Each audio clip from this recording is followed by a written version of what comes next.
be back in 3 or 4 weeks and he's very anxious to get back. Well, it's one reason that he was not put on injured reserve. Only one reason is that the Cardinals are hopeful that he will be back before he would have been otherwise. 1st and 10 from the 34. Tom Tupa firing incomplete. It was intended for Rob Awalt, the tight end, and Izell Jenkins was right there with him.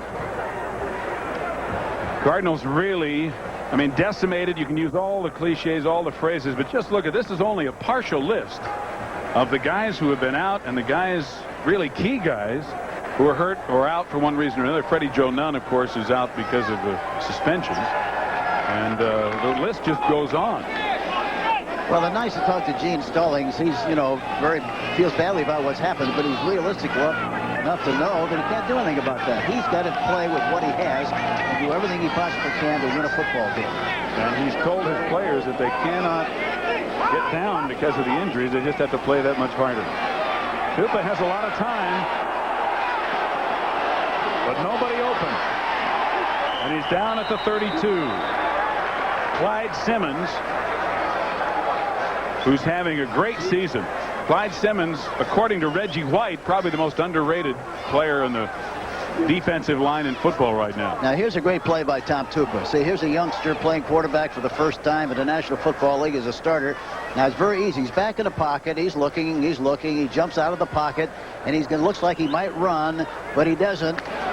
No place to throw the ball. A lot of young quarterbacks would have thrown the ball up for grabs and possibly would have been an interception. He knew he had no place to go, so he just ate the ball and took the loss and will line up for another play. And it's Clyde Simmons who eventually brought him down. Now from the shotgun on 3rd and 11.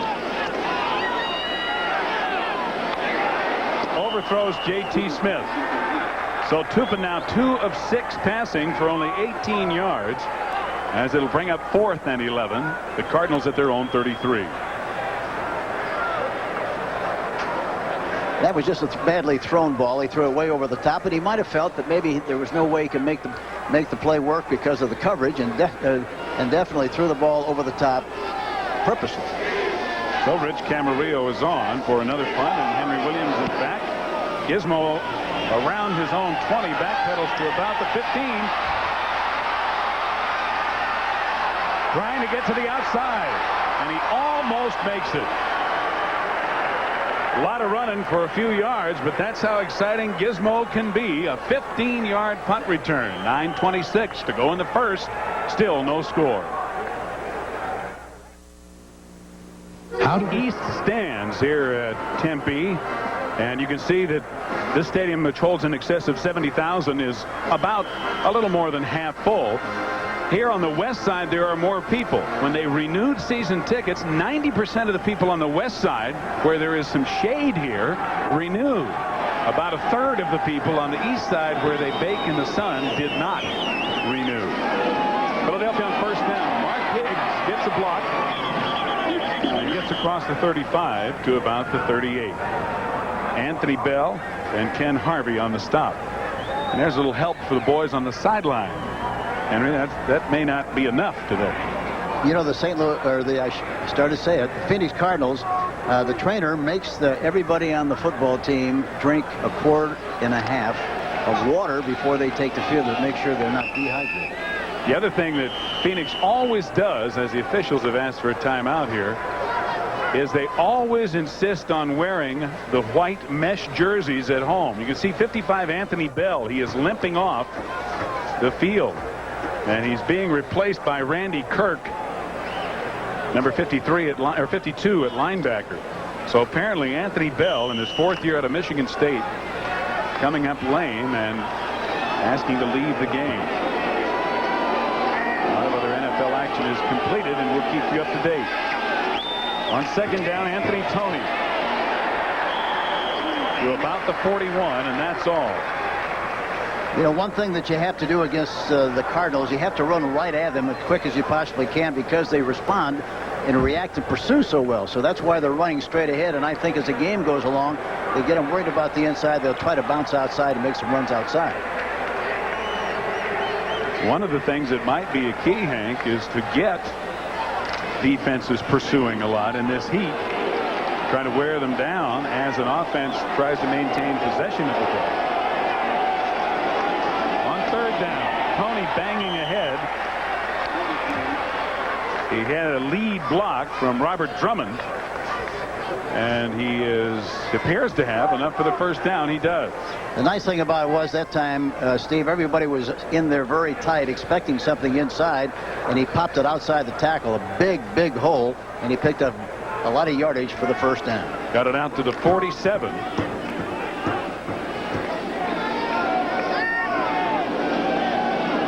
had some big days. The Eagles on a reverse. Chris Carter going to throw the pass. No, he fakes it, and he's dragged out of bounds as he crosses the midfield stripe into Phoenix territory. Good block by Ron Solt, who got some extra yardage for him. We'll see a replay of this. Here's Carter now lined up on the left side, and he'll take the reverse. Now they were really trying to throw a reverse pass because they've used this play, and they did it with the express purpose of getting the defensive backs to come up, but they didn't. He faked the pass and ran to the outside and got as much out of the play as he possibly could. And watch what happens here. He's got a room. He's got somebody out in front, but the defensive backs, we don't see him downfield, react real well and didn't get a chance to throw the ball. Cunningham on first down. Incomplete. It was as it was intended for Mike Quick, who is. You know, and I talked to Mike yesterday. I said, you know, you haven't caught a lot of balls. He said, no, I know I haven't. They're double covering me a lot, but that's not important. The only thing that's important is that my time will come. I'll eventually catch a lot of balls, and the only thing that really matters, really right now, is the fact that we must win. As long as we're winning, I have no complaints. They talked about perhaps putting him in the slot more. Ted Plum, the offensive coordinator, in an effort to get him the ball, and that's where he is now. Intercepted, picked off by Carl Carter. Carter inside the 15, bumped out of bounds by Cunningham. And did you see that tackle by Cunningham? He just didn't push him. He hit him with his shoulder pads. A good hit by Cunningham. And I'm sure he hit him that hard because he was upset about the fact he threw the interception. And the Eagles are arguing that Carter was down by contact and should not have been allowed to get up and run, but he ran it back 53 yards. Here we see it. Garrity going to the inside. The ball is thrown way inside.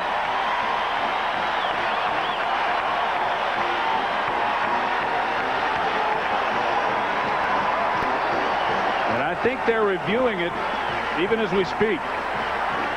Yeah, I think they have to review that one.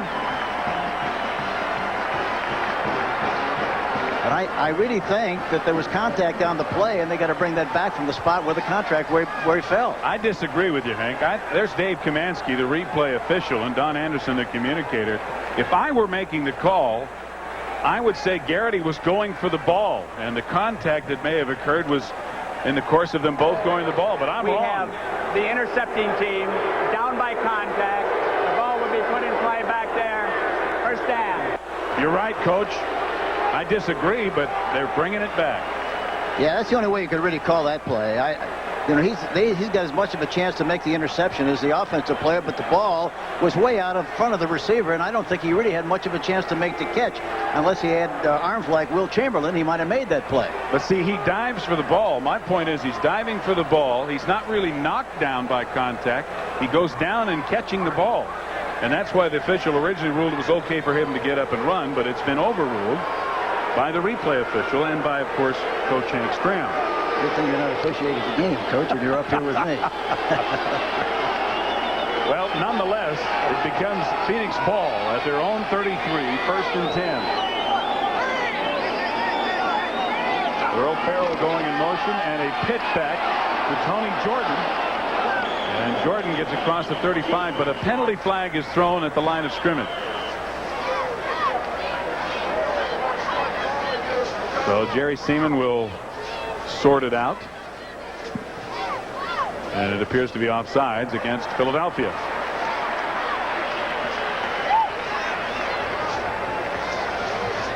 So since the gain was less than 5. Offside. Number 99 defense.